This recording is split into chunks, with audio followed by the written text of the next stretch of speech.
కాకుండా చంద్రబాబు నాయుడు ఈరోజు మీరంతా కూటమిగా ఎందుకున్నారంటే ప్రజల కోసం కాదు, ప్రజల హితం కోసం కాదు, ప్రజల సంక్షేమం కోసం కాదు, కేవలం ఈ రాష్ట్రంలో బీజేపీకి ఓట్లు లేవన్న సంగతి నీకు తెలుసు, నాకు తెలుసు, ప్రజలందరికీ కూడా తెలిసిన విషయమే.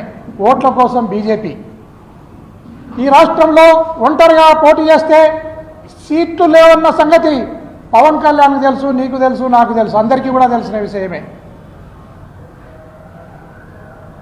వీళ్ళిద్దరు ఓట్ల కోసం, సీట్ల కోసం అయితే చంద్రబాబు నాయుడు కోట్ల కోసం, ఓట్ల కోసం, సీట్ల కోసం, కోట్ల కోసం మాత్రమే మీరు కలిసి ఉన్నారు తప్ప మీరు ప్రజల హితం కోసం కానీ, ప్రజల మేలు కోసం కానీ, ఈ రాష్ట్ర అభివృద్ధి కోసం కాదు అనేది స్పష్టంగా ప్రజలు గమనిస్తూ ఉన్నారు.